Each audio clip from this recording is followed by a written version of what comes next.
Kita beralih ke informasi lain. Pemirsa, Jessica Kumala Wongso mengajukan permohonan peninjauan kembali ke Mahkamah Agung atas kasus pembunuhan terhadap Wayan Mirna Salihin.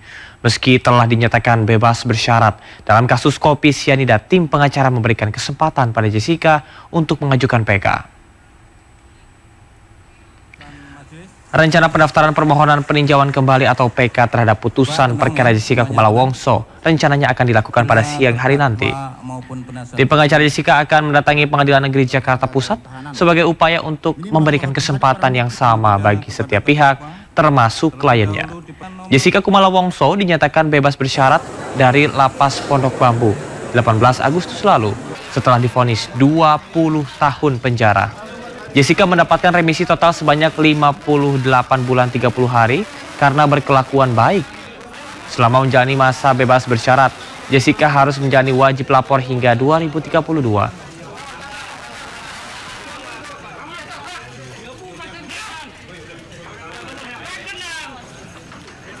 Sebelumnya, Kepala Pusat Penerangan Hukum Kejagung Harli Siregar mempersilahkan Jessica Wongso untuk mengajukan peninjauan kembali terkait dengan kasus kopi sianida yang menjerat 8 tahun lalu.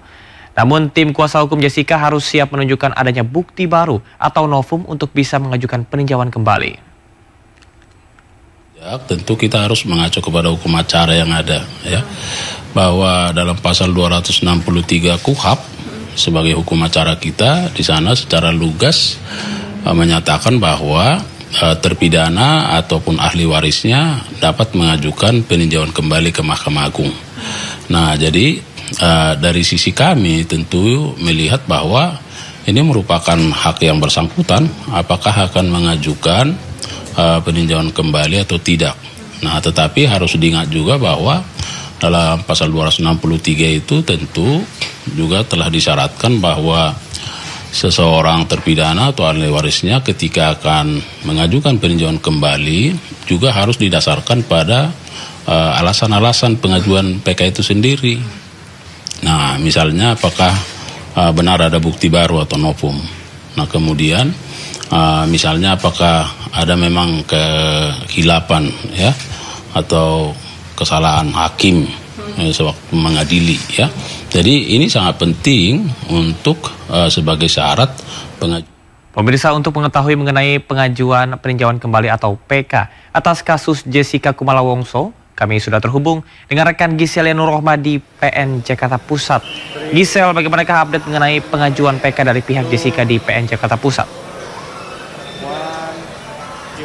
Baik, selamat siang Camar dan juga pemirsa, dapat kami informasikan pada hari ini rencananya tim penasehat hukum Jessica Kumala Wongso akan mendatangi Pengadilan Negeri Jakarta Pusat pada pukul 1:30 siang waktu Indonesia Barat nanti untuk mengajukan permohonan peninjauan kembali atau PK terkait dengan kasus kopi sianida yang menewaskan Mirna Salihin. Diketahui sebelumnya kuasa hukum Jessica yakni Otto Hasibuan dalam keterangan konferensi persnya pada tanggal 18 Agustus 2024 lalu diketahui mengatakan timnya memiliki novum atau bukti baru yang tidak pernah disampaikan sebelumnya pada sidang sebelumnya. Dalam keterangannya, Otto juga meyakini dengan bukti baru tersebut nantinya akan membuka kebenaran dalam kasus kopi sianida tersebut. Namun memang hingga saat ini kami masih terus menunggu kedatangan dari tim Jessica Kumala Wongso dan kami belum mendapatkan informasi secara pasti dan juga jelas seperti apa bentuk novum atau bukti baru yang ditemukan oleh tim dari Jessica Kumala Wongso.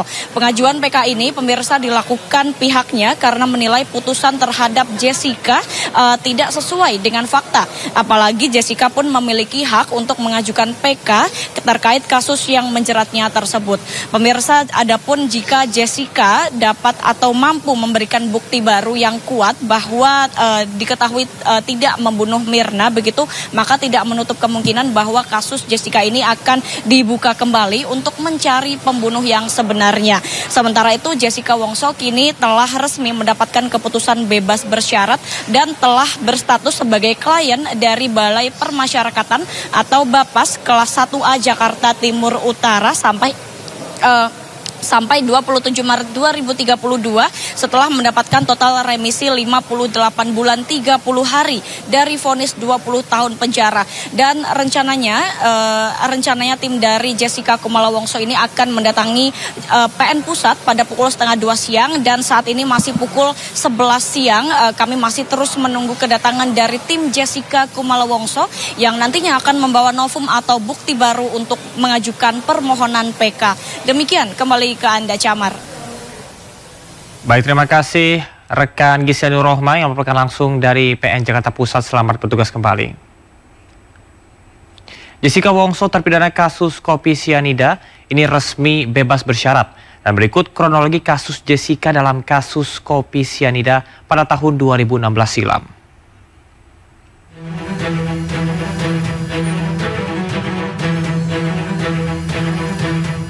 Jessica Kumala Wongso terpidana kasus kopi sianida dengan korban Mirna Salihin resmi dinyatakan bebas bersyarat.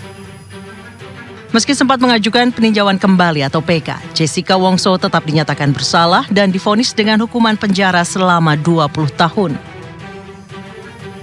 Sebagai informasi, Mirna Salihin meninggal dunia setelah meminum es kopi Vietnam yang dipesan Jessica di sebuah kafe di Jakarta pada 6 Januari 2016. Saat itu, hasil pemeriksaan Puslap 4 Polri menunjukkan Mirna meninggal akibat keracunan sianida. Hakim Pengadilan Negeri Jakarta Pusat memutuskan Jessica terbukti membunuh Mirna dengan memasukkan racun sianida ke dalam es kopi tersebut. Dalam sidang putusan pada 27 Oktober 2016, Jessica divonis hukuman 20 tahun penjara. Ia dinilai terbukti melanggar pasal 340 Kitab Undang-Undang Hukum Pidana tentang pembunuhan berencana. Selanjutnya, Jessica mengajukan banding pada 7 Maret 2017 di Pengadilan Tinggi DKI Jakarta. Dalam putusannya, Hakim Elang Prakoso Wibowo, Sri Anggarwati, dan Pramodana Atmaja menguatkan putusan Pengadilan Negeri Jakarta Pusat yang menjatuhkan vonis 20 tahun kepada Jessica. Jessica melakukan upaya hukum lanjutan dengan mengajukan kasasi ke Mahkamah Agung setelah permohonan bandingnya ditolak oleh Pengadilan Tinggi DKI Jakarta. Namun permohonan kasasi Jessica juga ditolak Mahkamah Agung. Adapun Jessica mengajukan peninjauan kembali atau PK setelah upaya hukum kasasi yang dia ajukan ditolak Mahkamah Agung pada 21 Juni 2017. Saat itu, Artijo Alkosar bertindak sebagai Ketua Majelis Hakim dalam sidang kasasi Jessica. Mahkamah Agung menolak permohonan PK yang diajukan terpidana Jessica Kumala Wongso. Perkara itu diketok palu pada 3 Desember 2018. Gubernur Kalimantan Selatan Sahbiri Nur ditetapkan sebagai tersangka oleh KPK dalam kasus dugaan suap dan gratifikasi di lingkungan Pemprov Kalimantan Selatan. Sebelumnya KPK menangkap 6 tersangka dalam operasi tangkap tangan di Pemprov Kalimantan Selatan. Kasus ini terbongkar melalui operasi tangkap tangan yang dilakukan tim KPK Minggu malam di lingkungan Pemprov Kalimantan Selatan. Dalam OTT, penyidik KPK menangkap 6 tersangka, yakni 4 orang penyelenggara negara dan 2 dari pihak swasta. KPK juga menyita uang lebih dari 10 miliar rupiah sebagai barang bukti dugaan korupsi pengadaan barang dan jasa. Kasus suap terjadi pada saat proses lelang pembangunan lapangan sepak bola di kawasan olahraga terpadu, pembangunan gedung samsat terpadu, dan pembangunan kolam renang di kawasan olahraga terpadu di Kalimantan Selatan. Ke-6 tersangka sudah resmi ditahan di rutan KPK selama 20 hari, terhitung 7 Oktober hingga 26 Oktober 2024.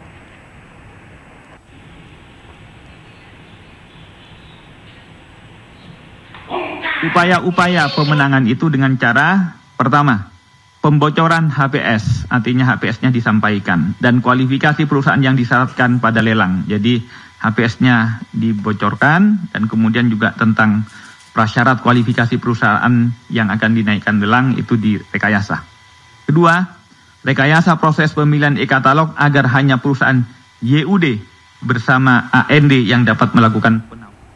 Kita ke informasi lain, Hakim Pengadilan Negeri Sampang Aji Prakoso menangis di depan jajaran Komisi 3 DPR RI saat menyampaikan kondisi perekonomian hakim saat ini. Momen ini terjadi di tengah rapat audiensi Komisi 3 DPR bersama Solidaritas Hakim Indonesia di Kompleks Parlemen Senayan, Jakarta.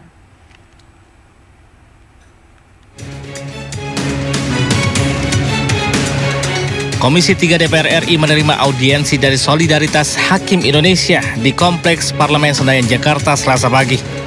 Audiensi digelar untuk mendengarkan keluhan dari Solidaritas Hakim Indonesia tentang kesejahteraan hakim yang terabaikan selama 12 tahun. Gaji dan tunjangan hakim tidak mengalami kenaikan selama lebih dari 1 dekade.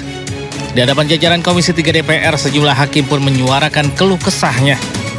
Bahkan salah satu perwakilan Hakim Pengadilan Negeri Sampang menangis menceritakan kesulitan yang dihadapi keluarganya karena keterbatasan ekonomi. Orang tua istri saya meninggal, Pak. Kami tidak bisa hadir di pemakamannya. Dan ini tidak cerita saya saja. Ini cerita rekan-rekan saya yang lain juga seperti ini. Memang di dalam persidangan kami sering disampaikan, saudara yang mulia, pimpinan majelis hakim yang mulia. Tapi ada prinsipnya kami juga seorang manusia biasa. Dan ini tidak sedikit yang dirasakan oleh rekan-rekan hakim. Tidak sedikit yang harus berpisah. Akhirnya bercerai dengan pasangannya karena persoalan ekonomi ini. Sebanyak 148 perwakilan hakim dari seluruh wilayah di Indonesia hadir dalam audiensi bersama Komisi 3 DPR RI. Kepada pemerintah, hakim menuntut kenaikan gaji sebanyak 142% setelah tidak adanya peningkatan maupun penyesuaian gaji dan tunjangan hakim selama 12 tahun. Dari Jakarta, tim liputan iNews melaporkan. Pemirsa, ada momen menarik saat audiensi antara Solidaritas Hakim Indonesia dengan Komisi 3 DPR yang tengah membahas kesejahteraan hakim. Wakil Ketua DPR Sufmi Dasko Ahmad menelpon langsung Presiden terpilih Prabowo Subianto. Prabowo pun menegaskan akan mensejahterakan para hakim dan menaikkan gaji mereka. Shalom, Om Swastiastu. Saudara-saudara sekalian, saya DPR Sufmi Dasko Ahmad melakukan sambungan telepon kepada Presiden terpilih Prabowo Subianto di tengah rapat audiensi Solidaritas Hakim Indonesia. Prabowo menegaskan menaruh perhatian besar terhadap kesejahteraan hakim dan berjanji menaikkan gaji mereka. Setelah sambutan Prabowo, suasana di ruang rapat semakin hangat. Beberapa hakim bahkan berdiri sambil bertepuk tangan, bahkan terharu hingga meneteskan air mata. Tapi ini adalah keyakinan saya. Jadi saya minta para hakim sabar sebentar, ya kan? Terima kasih. Wassalamualaikum warahmatullahi wabarakatuh. Ini bukan janji karena kampanye sudah selesai, jadi saya tidak perlu janji-janji. Tapi ini adalah keyakinan saya. Jadi saya minta para hakim sabar sebentar, ya kan? Begitu saya memang menerima estafet, saya menerima mandat, dan saya menjalankan, saya benar-benar akan memperhatikan para hakim. Menteri Pendayagunaan Aparatur Negara dan Reformasi Birokrasi Abdullah Azwar Anas menyatakan telah menandatangani permohonan penyesuaian tunjangan hakim. Menurut Anas, proses tersebut telah dilakukan pekan lalu sebelum hakim di seluruh Indonesia melakukan cuti massal. Ini sudah tanda tangani pengajuan terkait dengan tunjangan hakim dengan beberapa skenario yang sekarang sedang kita koordinasikan secara cepat bersama Menteri Keuangan dan diharmonisasi dengan Menkumham dan Seknek. Kami kemarin langsung approve untuk kami kirim ke Seknek, mudah-mudahan tidak terlalu lama segera akan ada formula terkait dengan tunjangan untuk hakim yang ada di berbagai daerah di Indonesia. Tentu Kemenpan RB telah memberikan berbagai persetujuan sesuai dengan ketentuan, mulai formasi hakim yang tahun ini cukup besar, begitu juga terkait dengan SDM yang ada di Mahkamah Agung yang secara bertahap kita tuntaskan. Selama 12 tahun, gaji dan tunjangan hakim di Indonesia tidak mengalami kenaikan. Inilah yang memicu aksi cuti massal tanggal 7 hingga 11 Oktober oleh Solidaritas Hakim di Indonesia. Dan berikut rincian gaji dan tunjangan hakim golongan 3 dan kisarannya jika dinaikkan 142% berdasarkan tuntutan yang disuarakan. Berdasarkan peraturan pemerintah nomor 94 tahun 2012, Hakim golongan 3 dengan masa kerja 0 hingga 5 tahun, rentang gaji pokok berkisar dari Rp2.064.100 hingga Rp4.294.100. Lalu tunjangan hakim pratama untuk pengadilan kelas 2 di angka kurang lebih dari 8,5 juta. Dengan demikian, gaji yang diterima berkisar 10 hingga 15 juta.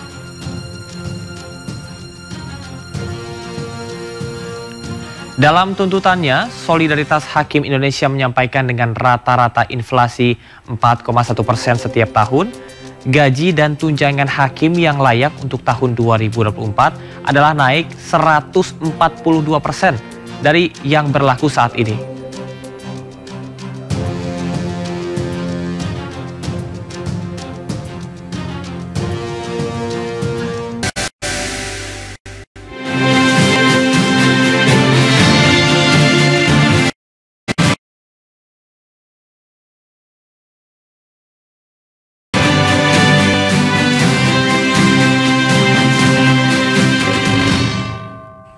Pemirsa, pasangan calon gubernur dan wakil gubernur Jakarta nomor urut 1 Ridwan Kamil Suswono bertemu dengan pimpinan wilayah Muhammadiyah Jakarta.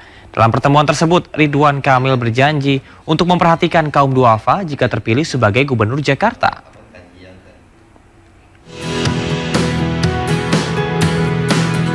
Pasangan calon gubernur dan wakil gubernur nomor urut 1 Ridwan Kamil Suswono bersilaturahmi dengan pimpinan wilayah Muhammadiyah Jakarta.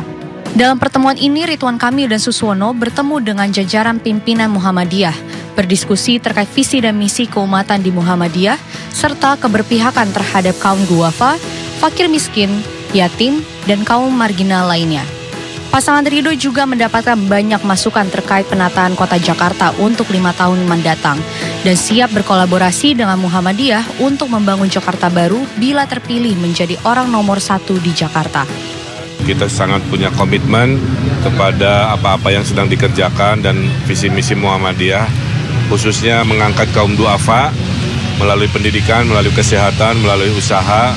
Saya kira kalau nanti terpilih, kita bisa bermitra, berpartner, berkolaborasi, membangun Jakarta baru, Jakarta maju bersama Muhammadiyah. Dalam pertemuan Ridho dengan PW Muhammadiyah ini turut dihadiri langsung oleh Wakil Ketua MPR yang juga Wakil Majelis Syuro PKS Hidayat Nur Wahid. Dari Jakarta, Indra Setiabudi, Muhammad Koirudin, iNews melaporkan. Sementara itu, calon wakil gubernur Jakarta nomor urut 1 Suswono menerima audiensi dari Ketua Sentral Kristen Indonesia Robert Haposan. Pertemuan tersebut membahas program-program yang digagas pasangan Ridwan Kamil Suswono. Calon wakil gubernur Jakarta Suswono bertukar pikiran dengan jajaran Sentral Kristen Indonesia CKI terkait program-program yang digagas pasangan Ridwan Kamil Suswono atau Ridho untuk Jakarta. Sementara Ketua CKI Robert Haposan pun mengaku berkewajiban untuk memberikan doa dan dukungan kepada pasangan Ridho di Pilkada Jakarta 2024. Robert berharap pasangan Ridho berhasil memimpin Jakarta dan CKI siap terlibat dalam program-program yang digagas oleh Ridho. Robert memastikan bakal mengajak seluruh anggota CKI Jakarta untuk mendukung program Ridho.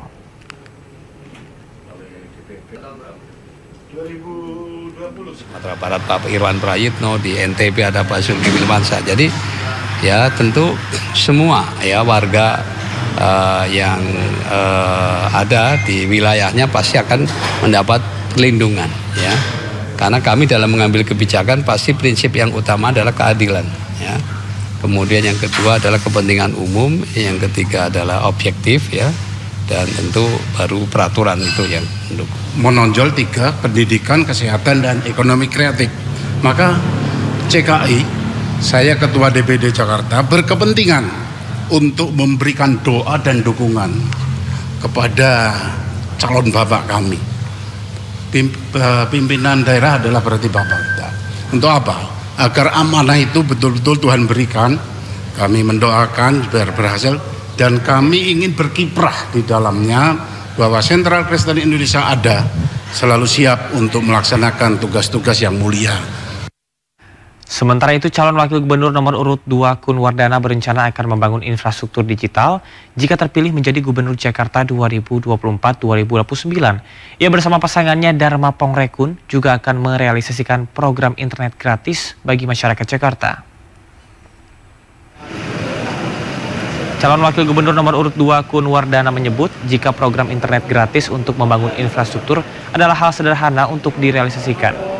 Ia bersama pasangannya Dharma Pongrekun berencana akan menyediakan internet gratis dengan kecepatan 100 Mbps bagi tiap rumah di Jakarta jika terpilih menjadi gubernur Jakarta 2024-2029. Hal ini dimaksudkan untuk mendorong produktivitas masyarakat dan meningkatkan pendapatan ekonomi secara digital.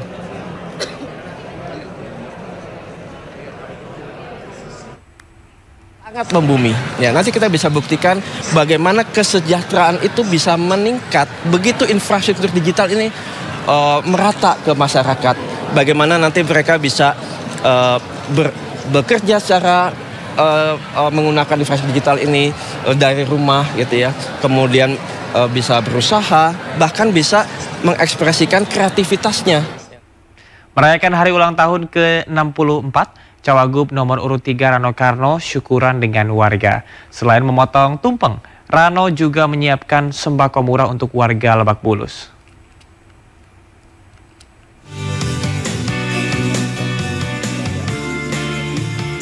Calon wakil gubernur nomor urut 3 Rano Karno atau Bang Dul merayakan hari ulang tahunnya bersama warga Lebak Bulus, Jakarta Selatan. Acara yang merupakan ide dari istri dan anak Rano ini turut mengundang warga setempat untuk berkumpul dan makan bersama. Memeriahkan hari lahirnya, Rano Karno juga memberikan beberapa fasilitas seperti cek kesehatan gratis dan tebus sembako murah dengan harga Rp5.000. Saya berdoa, Mbak Dewi berdoa, semua anak-anak juga berdoa, mudah-mudahan ya usia panjang ini atau usia di panjang ini mudah-mudahan bermanfaat. Itu aja sebut intinya. Khusus buat Pilgub Jakarta? Nggak ada doa khusus untuk Pilgub, tapi doa khusus buat usia yang panjang, itu aja. Ya. Sementara turut merayakan ulang tahun ke-64 Rano Karno, Pramono Anung memberikan hadiah berupa selendang khas Betawi atau cukit. Pramono juga memberikan kado berupa surat suara kepada pendampingnya di Pilgub Jakarta itu. Rano Karno pun memperagakan mencoblos pasangan nomor urut 3. Dari Jakarta, tim Liputan iNews melaporkan. Calon Gubernur Petahana Jawa Timur nomor urut 2 Hovifah Indar Parawangsa mengaku siap menghadapi debat perdana Pilkada Jawa Timur pada 18 Oktober mendatang. Menurut Hovifah, hasil signifikan di Jawa Timur selama dirinya menjabat akan menjadi materi kuat debat perdana mendatang.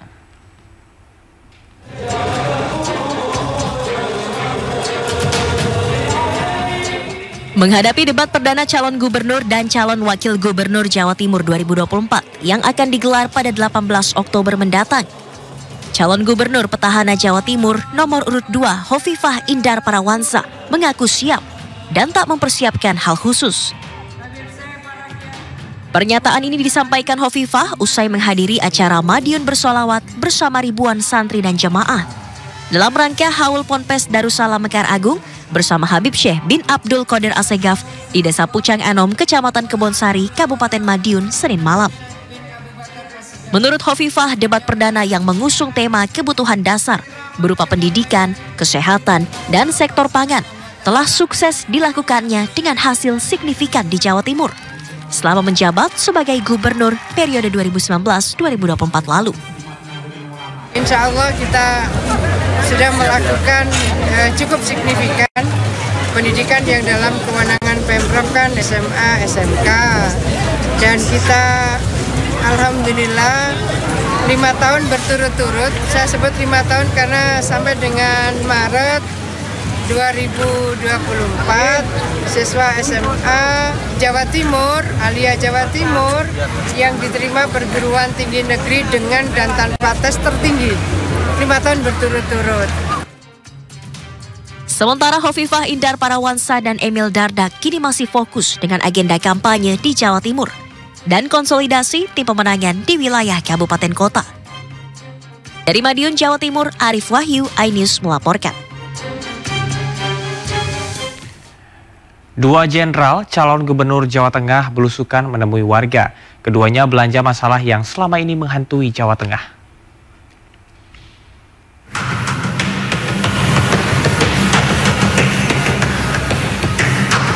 Didampingi sang istri, calon gubernur Jawa Tengah nomor urut 1, Andika Perkasa, meninjau dan menyapa karyawan salah satu pabrik tekstil di Karanganyar, Jawa Tengah. Dalam kunjungannya, Andika tegaskan akan pentingnya industri tekstil di Jawa Tengah. Andika juga memberikan perhatian khusus akan berbagai masalah yang dihadapi industri tekstil. Lantaran saat ini industri tekstil memberikan kontribusi sebesar 7,4% bagi pertumbuhan Jawa Tengah. Nah, ternyata memang ya banyak masalah-masalah sehingga beberapa tahun belakangan ini kan ada layoff itu PHK. Macam-macam bentuknya sampai dengan yang misalnya diliburkan tapi tanpa digaji. Jadi ini adalah salah satu PR bagi kami supaya kami juga bisa gimana caranya mencarikan solusi. Sementara lawannya, calon gubernur Jawa Tengah nomor urut 2, Ahmad Lutfi, telah bersiap hadapi debat Cagup-Cawagup Jawa Tengah. Bahkan Ahmad Lutfi belusukan temui petani di Desa Sendang, Kendal, Jawa Tengah. Para petani menyampaikan sejumlah permasalahan yang selama ini dihadapi, diantaranya terkait distribusi pupuk subsidi, penggunaan kartu tani, dan pembagian pupuk berdasarkan zonasi. Ahmad Lutfi soroti pembagian pupuk yang hingga kini masih kurang masif. Bila terpilih nanti, Ahmad Lutfi akan fokuskan untuk peningkatan kesejahteraan petani. Tim Liputan, iNews melaporkan.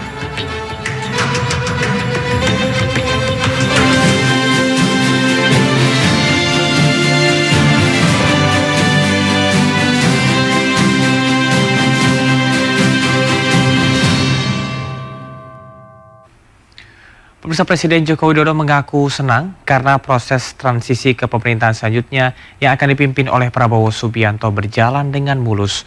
Jokowi menceritakan Prabowo kerap aktif mengikuti sejumlah rapat, baik itu rapat terbatas hingga rapat paripurna semenjak ditetapkan KPU Republik Indonesia sebagai presiden terpilih.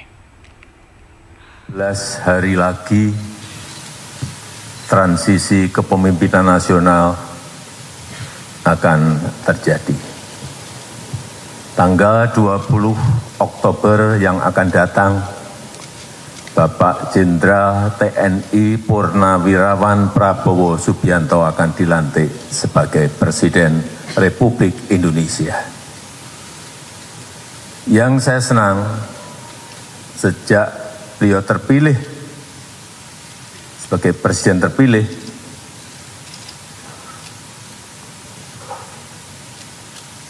persiapan menuju ke pelantikan itu betul-betul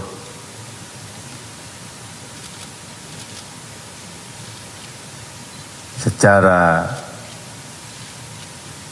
rencana kerja, program, dan lain-lain, transisinya berjalan dengan baik. Hampir di setiap rapat paripurna, rapat terbatas, apapun topiknya, Pak Prabowo selalu hadir. Kalau sebelumnya hanya untuk urusan pertahanan, tapi setelah menjadi presiden terpilih, di semua rapat terbatas, rapat paripurna selalu hadir, sehingga rencana-rencana untuk program unggulan yang akan dilaksanakan oleh Presiden Prabowo itu betul-betul disiapkan dengan baik dengan menteri-menteri yang sekarang.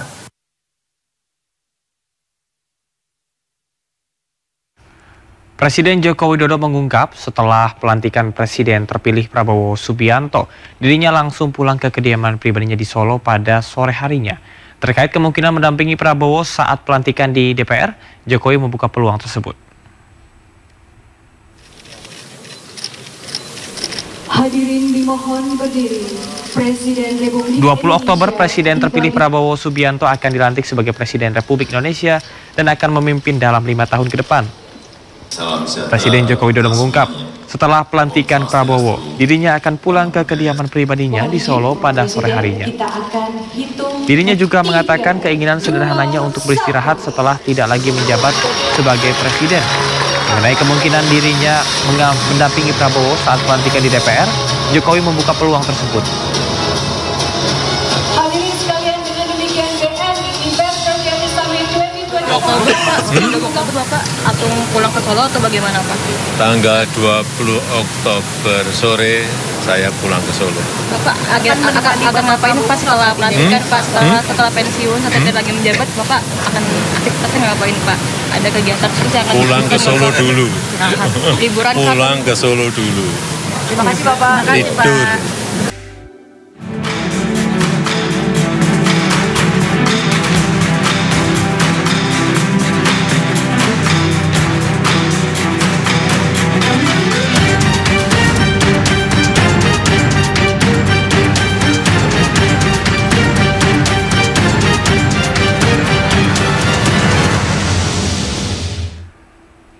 Pemirsa, terjadinya deflasi 5 bulan beruntun mulai dicurigai sebagai tanda melemahnya daya beli masyarakat yang tercatat pernah terjadi saat krisis tahun 1999.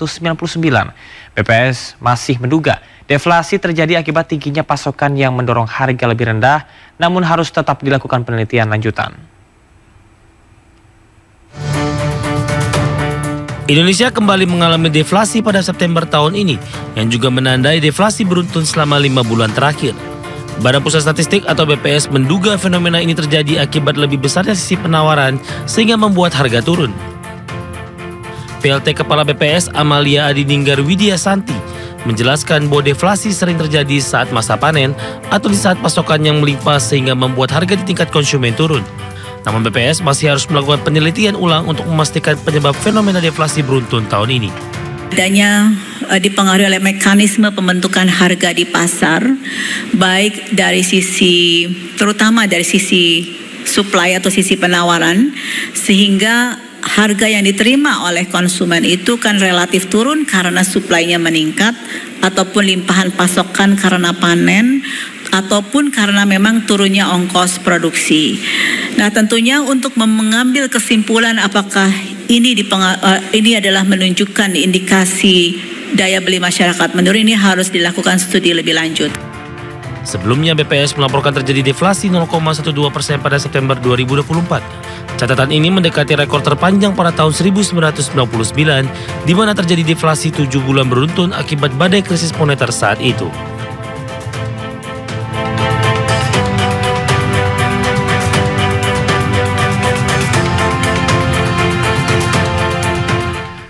Pemirsa, Presiden Joko Widodo menanggapi deflasi yang terjadi di tanah air. Dalam keterangan persnya, Jokowi menekankan pentingnya memahami deflasi untuk memastikan kondisi perekonomian tetap terkendali dan juga stabil.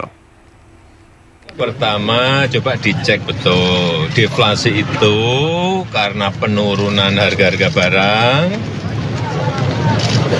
karena pasokannya baik, karena distribusinya baik, karena transportasi nggak ada hambatan, atau karena memang ada daya beli yang berkurang. Tetapi apapun yang namanya deflasi maupun inflasi itu dua-duanya memang harus dikendalikan sehingga harga stabil, tidak merugikan produsen, bisa petani, bisa nelayan, bisa UMKM, bisa pabrikan, tapi juga dari sisi konsumen, supaya harga juga tidak naik. Pengendalian itu yang diperlukan, keseimbangan itu yang diperlukan, dan kita saat ini kalau terakhir inflasi year on year itu kira-kira 1,8. Baik, tapi jangan sampai itu terlalu rendah juga, supaya produsen tidak dirugikan, supaya petani yang berproduksi tidak dirugikan. Itu menjaga keseimbangan itu yang tidak mudah, dan kita akan. Dan pemirsa, langsung saja untuk membahas lebih lanjut terkait dengan ancaman deflasi panjang, sudah bergabung lewat sambungan Zoom Muhammad Faisal, Direktur Eksekutif KOR Indonesia. Selamat siang Mas Faisal. Selamat siang Mas.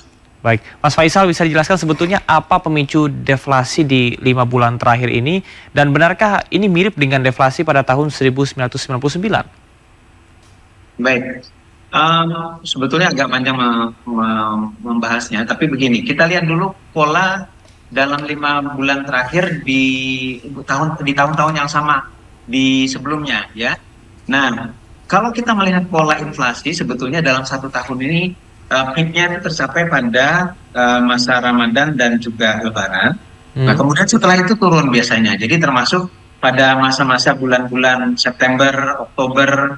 Nah, ini biasanya rendah, kemudian agak mulai naik lagi di November dan peak lagi di bulan Desember. Setelah itu turun kembali. Nah, jadi artinya kalau kita melihat dari pergerakan inflasi di tiap tahun untuk bulan-bulan ini memang rendah.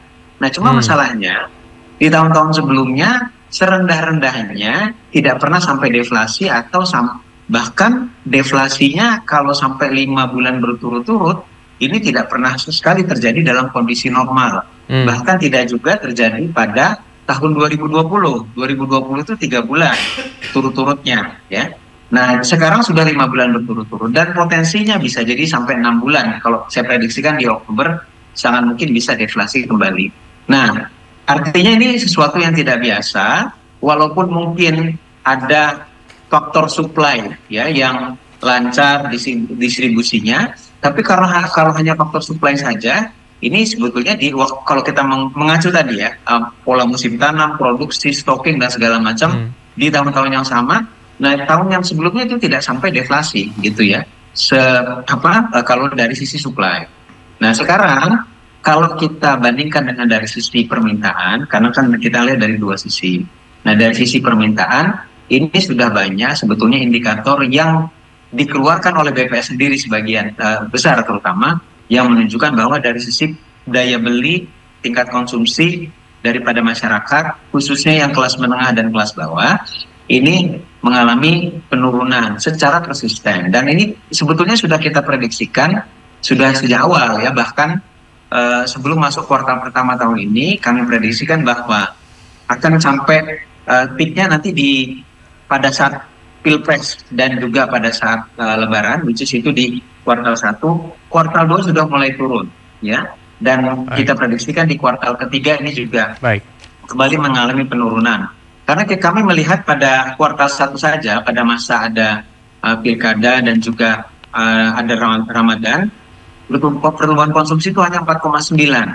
4,9% itu di bawah pertumbuhan historisnya yang di 5%. Nah, kalau konsumsi udah turun atau melemah, ya bukan turun tapi melemah pertumbuhannya, walaupun cuma 0,1% itu dampaknya besar. Dan itu terkonfirmasi juga dari sisi demand. Kita melihat tingkat konsumsi untuk retail maupun barang-barang yang durable goods dari tingkat upah, tingkat simpanan di perbankan, sampai kepada penurunan jumlah orang yang bekerja, terutama yang full time ya. Nah, ini semuanya mengkonfirmasi bahwa ini ada permasalahan permintaan ini yang mengerek harga barang itu turun. Makanya tidak berbeda ya, anomali pada saat sekarang itu deflasinya. Baik, Mas Faisal, sempat Anda sampaikan tadi bahwasanya baru kali ini terjadi 5 bulan berturut-turut, bahkan ada potensi 6 bulan berturut-turut. Apakah ini artinya sesuatu yang perlu dikhawatirkan atau justru menguntungkan? Atau ada dampak-dampak signifikan lain yang berkaitan dengan deflasi ini? Ini mengkhawatirkan karena saya melihat ini faktor demand lebih besar, ya, walaupun ada juga faktor supply mungkin, tapi faktor demandnya lebih besar. Mengkhawatirkan karena untuk negara yang punya pertumbuhan rata-rata 5%, negara berkembang, ya, tumbuh rata-rata 5%. Nah, ini inflasi itu hampir nggak pernah deflasi. Beda kalau kita cerita misalkan Jepang, ya. Jepang itu pertumbuhannya sangat lambat sekali, 1%, ya, 2% itu sudah sangat bagus. Dan Jepang itu inflasinya sangat rendah, bahkan dalam masa-masa sebelumnya itu deflasinya panjang gitu. Nah, tapi kalau untuk negara yang sudah berkembang, kalau Jepang kondisinya negara maju ya, sudah maju, jadi memang pada sampai stage-nya sudah sampai di situ. Nah, di Indonesia masih berkembang nih, ya, jadi masih 5%-an. Nah, ini biasanya diikuti oleh inflasi, walaupun yang diharapkan adalah inflasi yang terkendali, bukan inflasi yang tinggi, tapi inflasi yang relatif terkendali. Nah, tapi kalau sampai deflasi lebih beruntun, ini sesuatu yang tidak biasa untuk negara yang tumbuhnya sampai 5%. Dan yang dikhawatirkan ini mengarah pelemahan demand ini kalau tidak segera diantisipasi, ini bisa mengarah kepada hal-hal yang lain termasuk kondisi resesi.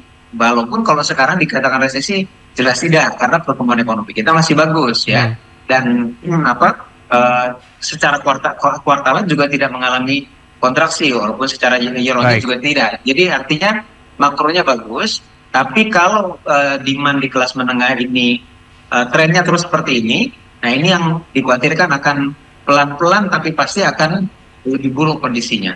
Baik, Mas Faisal, apakah bisa kita bilang deflasi beruntun ini bisa berpengaruh terhadap PHK atau pengangguran mungkin? Sangat bisa, karena deflasi ini menggambarkan tingkat permintaan, ya. Tingkat permintaan ini dampaknya sampai juga bukan hanya kepada orang sektor-sektor hilir, tapi juga sampai ke hulu yang industri manufaktur. Makanya indikator yang lainnya kita lihat juga adalah industri manufaktur kita 3 bulan berturut-turut juga kan kontraksi. Dan kalau kita melihat kenapa sebab kontraksinya ini adalah penurunan dari order permintaan, terutama di dalam negeri ya.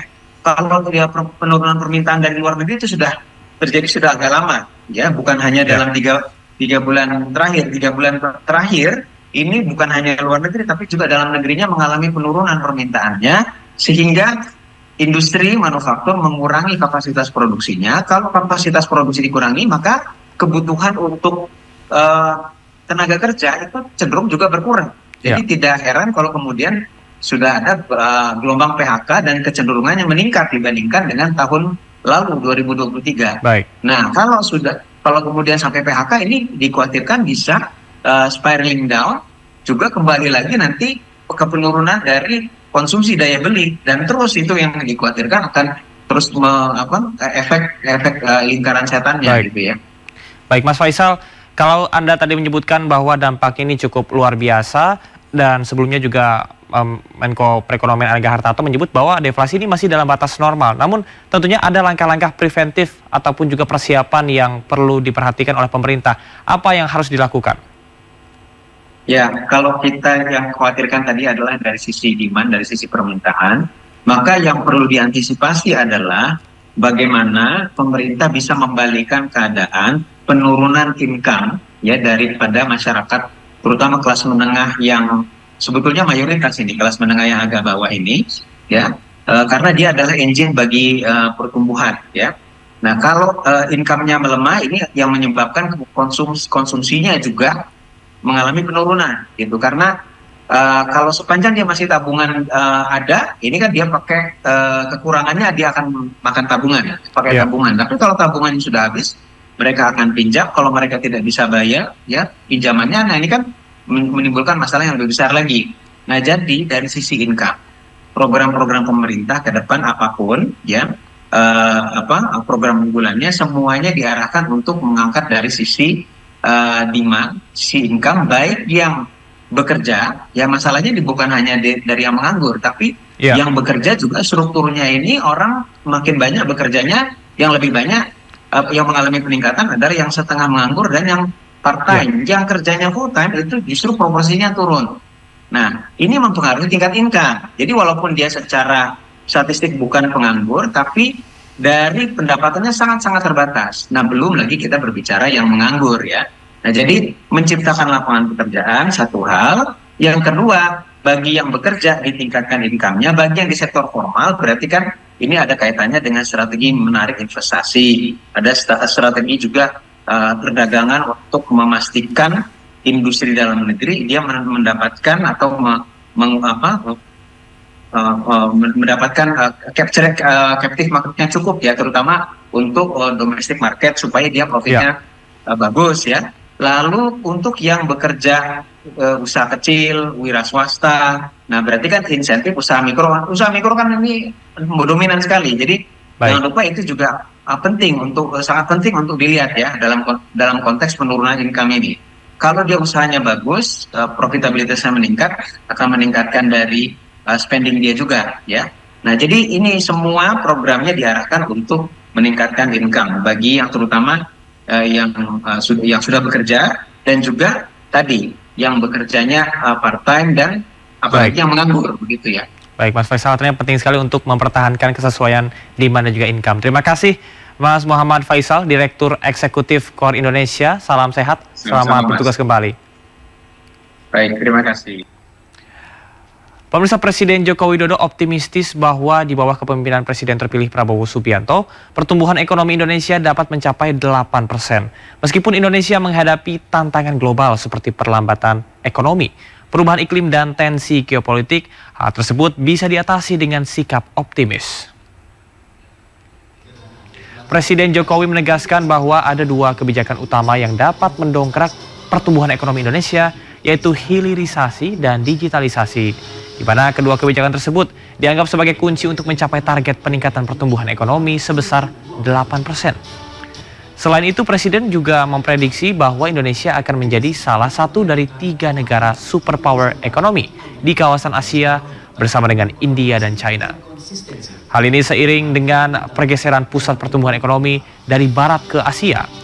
Sementara untuk mencapai status negara superpower ekonomi, Indonesia memiliki modal besar seperti pertumbuhan ekonomi yang stabil di atas 5% dan inflasi terkendali di angka 2 hingga 3%. Selain itu, pendapatan per kapita Indonesia saat ini mencapai $5.060 Amerika Serikat dan dalam 5 tahun terakhir terdepan ditargetkan bisa meningkat menjadi lebih dari $7.000 Amerika Serikat.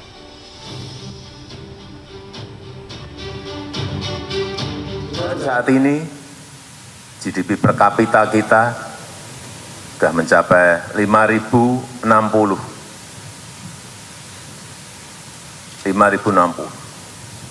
Dan kita harapkan 5 tahun ke depan bisa berada di atas 7.000. 10 tahun ke depan bisa di atas 9.000 dan seterusnya.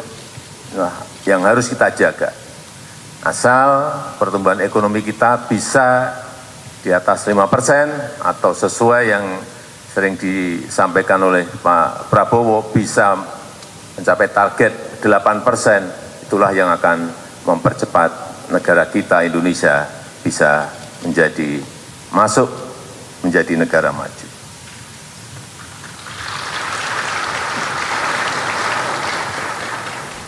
Kementerian Perencanaan Pembangunan Nasional atau Bappenas mendorong penerapan kebijakan ekonomi sirkular demi meningkatkan pertumbuhan ekonomi lebih efisien.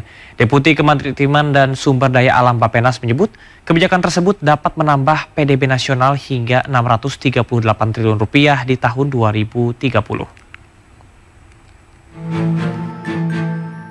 Kementerian Perencanaan Pembangunan Nasional atau Bappenas memastikan terus mendorong penerapan kebijakan ekonomi sirkular yang mengarahkan rantai pasok di perekonomian lebih efektif. Deputi Bidang Kemaritiman dan Sumber Daya Alam Bappenas, Vivi Yulaswati, menjelaskan bahwa pemerintah terus mendorong sektor ekonomi, khususnya industri yang memiliki rantai pasok luas dan saling berhubungan. Dengan ekonomi sirkular, ekosistem industri diharapkan dapat lebih efisien sehingga pemanfaatan sumber daya alam dapat lebih terarah. Vivi menyebut kebijakan ekonomi sirkular dalam mendorong pertumbuhan ekonomi dapat membuat PDB nasional dapat meningkat signifikan dalam 5 tahun ke depan. Bappenas memperkirakan ekonomi sirkular dapat menambah PDB nasional hingga Rp638 triliun di tahun 2030. Menunjukkan kalau kita fokus pada sektor-sektor tertentu, ekonomi sirkular ini akan dapat meningkatkan PDB hingga 638 triliun di tahun 2030, menciptakan 4,4 juta lapangan kerja baru dan juga tentunya mengurangi timbulan sampah dan juga berkontribusi pada penurunan emisi gas rumah kaca. Nah, potensi penerapan ekonomi sirkular dalam proses industri tentunya kita bisa lihat sekarang ini sudah banyak, kemarin kita seharian banyak sekali contoh-contoh termasuk juga mereka yang mendapatkan SDGs Action Award. Sementara itu demi memanfaatkan ekonomi sirkular, pemerintah pun terus mengarahkan kebijakan industri yang lebih komprehensif dan ramah lingkungan. Hal ini secara tak langsung akan membuat ekosistem industri dalam negeri lebih efisien dan memiliki ruang manfaatan sumber daya alam yang lebih baik.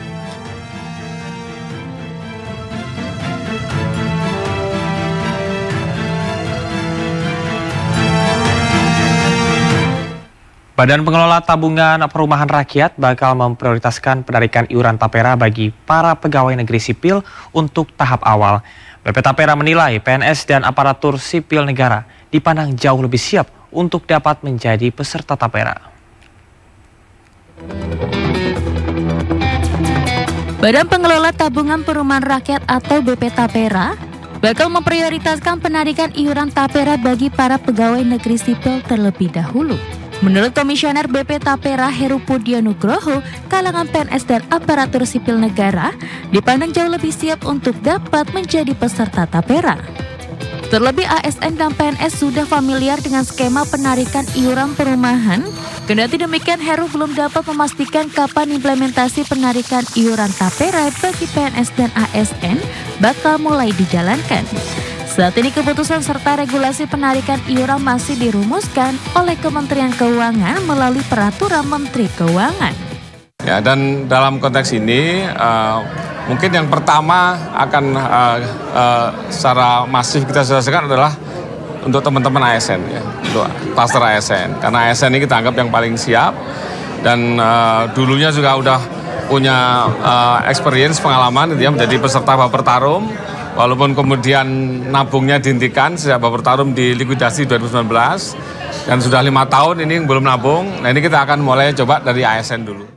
Aturan mengenai implementasi Tapera diatur dalam Peraturan Pemerintah Nomor 21 Tahun 2024 tentang perubahan atas Peraturan Pemerintah Nomor 25 Tahun 2020 tentang penyelenggaraan tabungan perumahan rakyat pada 20 Mei 2024. Berdasarkan PP tersebut, pengerahan dana Tapera akan dikumpulkan dari para ASN, TNI, Polri hingga pegawai BUMN. Selain itu, iuran tabungan ini juga akan dipungut dari pekerja swasta serta pekerja lain. Pada pasal 15 ayat 1 dijelaskan besaran simpanan peserta yang akan ditetapkan sebesar 3% dari gaji atau upah peserta. Hal ini yang kemudian banyak disorot dan mendapat banyak penolakan dari masyarakat maupun pengusaha.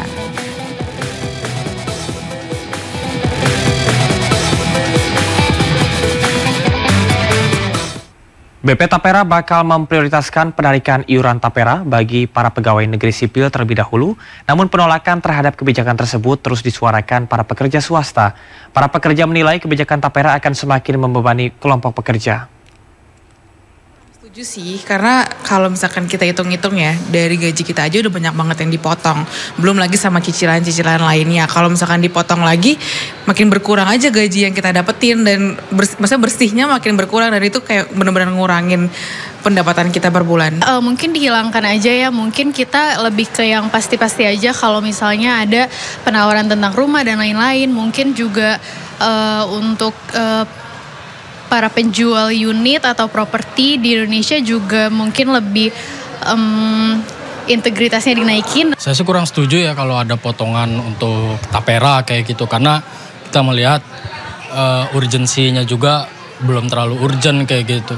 Sebenarnya pemerintah juga nggak perlu ke semuanya mewajibkan kayak gitu. Mungkin yang mau aja. Kalau saya sih memang belum ada kewajiban untuk dan belum ada kemauan juga untuk beli rumah kayak gitu kan. Emang tujuannya Tapera tuh untuk perumahan kayak gitu. Mungkin bisa disortir lagi sih dari pemerintahnya siapa yang mau dan siapa yang enggak. Menteri Perindustrian Agus Gumiwang Kartasasmita buka-bukaan soal alasan Apple belum bisa menjual produk iPhone 16 di Indonesia. Hal ini berkaitan dengan pemenuhan TKDN atau tingkat komponen dalam negeri.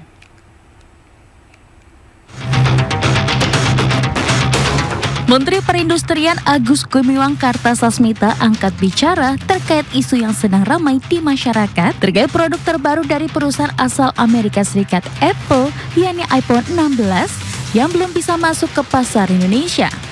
Menperin Agus mengungkapkan Apple masih melakukan proses pengurusan sertifikat TKDN yang menjadi salah satu syarat importasi telepon seluler. Agus menjelaskan berdasarkan Permenperin nomor 29 tahun 2017 tentang ketentuan dan tata cara penghitungan nilai komponen dalam negeri produk telepon seluler, komputer genggam, dan komputer tablet, perhitungan TKDN dapat dilakukan menggunakan 3 skema, yaitu skema manufaktur atau pembuatan produk di dalam negeri, skema aplikasi atau pembuatan aplikasi di dalam negeri, atau skema pengembangan inovasi di dalam negeri. Dalam hal ini skema yang dilakukan Apple adalah melalui skema pengembangan inovasi tersebut. Sebelumnya Apple sudah bisa menjual produk-produknya di Indonesia karena mereka sudah mendapatkan sertifikat TKDN. Namun masa berlaku dari sertifikat tersebut sudah habis sehingga memang harus diperpanjang. Ya. Dan saat ini proses perpanjangan sertifikat TKDN masih menunggu tambahan realisasi investasi dari Apple, karena realisasi investasi Apple baru tercatat 1,48 triliun, relatif kecil ya, dibandingkan dengan produk-produk yang mereka datangkan ke Indonesia. Sebelumnya Apple telah mendapat sertifikat TKDN tetapi masa berlakunya sudah habis sehingga harus diperpanjang.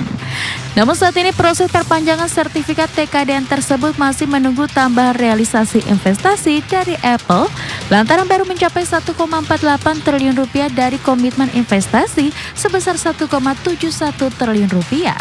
Sehingga masih terdapat kekurangan komitmen sekitar 235 miliar rupiah. Agus menekankan jika komitmen investasi tersebut direalisasikan, maka Apple akan mendapatkan nilai TKDN 40%. Dengan demikian, telepon genggam iPhone 16 dan produk-produk Apple yang menggunakan jaringan seluler bisa masuk ke pasar Indonesia.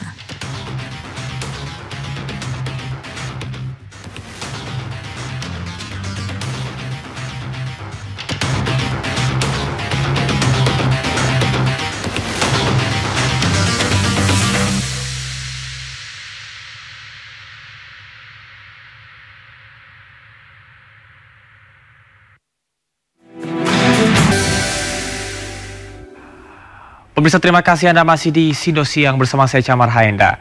Viral seorang polisi yang selalu ditemani kucing saat bekerja di Polsek Cijeruk, Bogor, Jawa Barat. Ia bersama kucing tersebut saat berjaga di depan tahanan hingga berpatroli.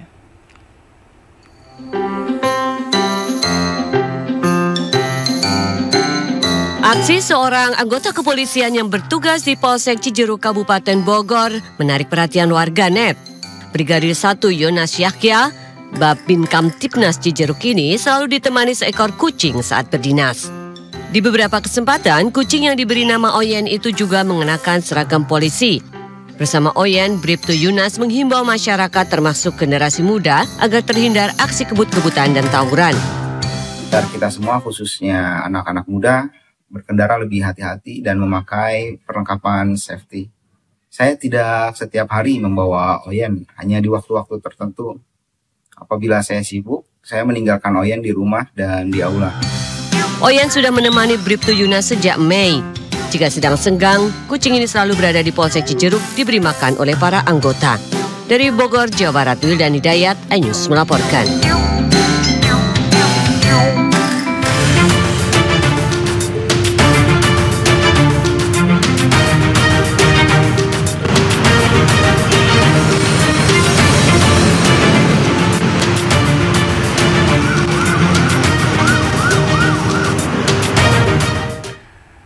Dan pemirsa, saatnya kita simak pantauan arus lalu lintas pada siang hari ini. Kami sudah terhubung dengan Brigadir Cici dari NTMC Polri yang kini berada di kawasan Kasablanka. Selamat siang Brigadir Cici, bagaimanakah pantauan arus lalu lintas dari tempat Anda melaporkan saat ini? Silakan. Ya, terima kasih Camar dan selamat siang pemirsa menemani aktivitas Anda siang ini. Mari kita update bersama bagaimana perkembangan arus lalu lintas yang memang secara umum di sekitaran kawasan Kasablanka terbilang cukup ramai dan lancar dari berbagai arahnya, di mana kendaraan-kendaraan tepat di belakang saya dari arah Tebet ataupun arah Manggarai yang nantinya akan lurus menggunakan jalur arteri menuju ke arah Rasuna Said ataupun ke arah Kuningan hingga saat ini dalam keadaan ramai dan lancar. Begitupun untuk kendaraan yang nantinya akan menggunakan jalur flyover menuju ke arah Tanah Abang juga hingga saat ini masih didominasi oleh kendaraan pribadi. Namun terlihat juga dari pantauan kami bahwa kendaraan-kendaraan ini masih melaju dengan kecepatan kendaraan yang cukup normal di kisaran 45 km per jamnya. Sedangkan untuk kendaraan dari arah sebaliknya yang akan menuju ke arah Manggarai pun atau ke arah Tebet hingga saat ini juga masih dalam keadaan ramai dan lancar. Kami perlu menghimbau bagi para pengendara yang melintasi kawasan ini untuk tetap menjaga batas laju kecepatan kendaraan Anda, mengantisipasi banyaknya kendaraan yang keluar masuk dari arah Puri Kasablanka maupun juga dari Mall Kota Kasablanka sendiri. Dan juga pemirsa perlu kami informasikan bahwa kendaraan-kendaraan yang melintas pada kawasan ini juga masih berada di jalur yang normal sesuai dengan ketentuan dan juga rambu lalu lintas yang berada pada marka jalan. Pemirsa, dan untuk Anda yang ingin mengupdate terus bagaimana informasi-informasi seputaran arus lalu lintas baik di kota Jakarta maupun kota-kota besar lainnya, pemirsa dapat menghubungi call center kami di 1516669 juga melalui SMS center di 9119. Demikian Camar yang dapat saya laporkan langsung dari sekitaran kawasan Kota Kasablanka, Jakarta Selatan, dan silakan kembali ke Anda di studio. Baik, terima kasih Brigadir Cici atas laporannya dari kawasan Kasablanka, Jakarta Selatan. Selamat bertugas kembali dan salam presisi.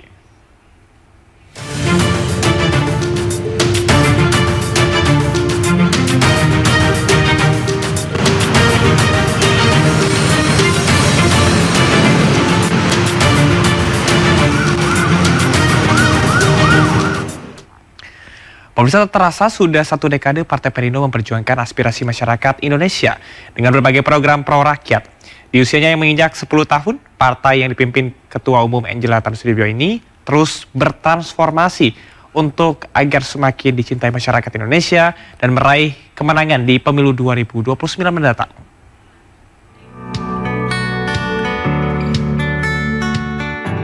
Partai Perindo mengawali perayaan 1 dekadenya bersama para pengurus kader serta kaum disabilitas di kantor DPP Partai Perindo Menteng, Jakarta Pusat. Pemotongan tumpeng oleh Ketua Umum DPP Partai Perindo Angela Tanusudibio mengawali rangkaian perayaan ulang tahun ke-10 dengan penuh kehangatan.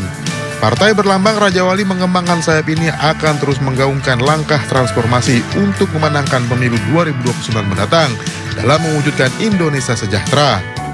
Saya kira selama 10 tahun Partai Perindo telah hadir di tengah masyarakat dan merupakan harapan kami ini ke depannya Partai Perindo semakin kehadirannya semakin bermakna lagi untuk masyarakat Indonesia, khususnya untuk mewujudkan persatuan Indonesia. Dan pada hari ini kami merayakannya dengan sederhana tetapi penuh makna dan dengan penuh asa. Rangkaian puncak HUT Partai Perindo ke-10 akan terus digelar hingga akhir tahun yang nantinya akan menghibur dan melibatkan semua elemen masyarakat. Selamat ulang tahun Partai Perindo yang ke-10. Mari kita berjuang. Saya yakin di tangan pemimpin muda di bawah Mbak Angela dan kawan-kawan yang di belakang Mbak Angela ini lengkap ya. Saya yakin Partai Perindo akan jauh lebih baik. Dari Kartini Perindo mengucapkan selamat ulang tahun yang ke-10 untuk Partai Perindo. Maju terus, selalu memberi arti bagi bangsa. Di usianya yang 10, partai yang dipimpin Ketua Umum Angela Tanusudibio ini berkomitmen akan terus memberikan kontribusi nyata bagi peningkatan kesejahteraan masyarakat Indonesia melalui berbagai program pro rakyat. Tim Liputan iNews melaporkan. Partai Perindo menggelar perayaan ulang tahun ke-10-nya di kantor DPP Partai Perindo Menteng, Jakarta Pusat. Pada momen ini, Partai Perindo resmi meluncurkan gerakan bersama disabilitas sebagai salah satu komitmen merangkul masyarakat, khususnya penyandang disabilitas. Gerakan Perindo Bersama Disabilitas resmi diluncurkan bertepatan pada perayaan 1 dekade Partai Perindo di kantor DPP Partai Perindo Menteng, Jakarta Pusat. Gerakan ini merupakan bentuk dukungan Partai Perindo kepada penyandang disabilitas untuk dapat berkontribusi dan aktif berperan di tengah masyarakat.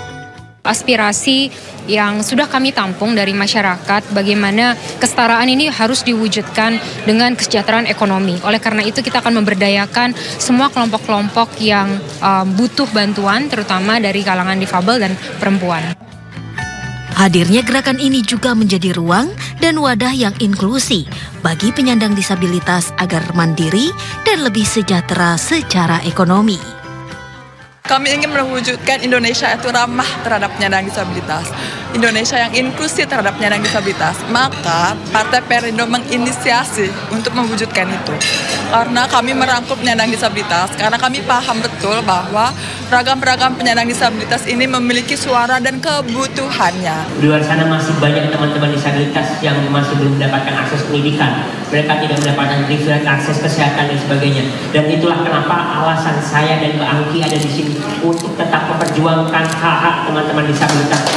Kedepan, partai yang dipimpin Ketua Umum Angela Tanusudibio ini akan memastikan kontribusi langsung dan mendorong kebijakan publik yang ramah terhadap penyandang disabilitas.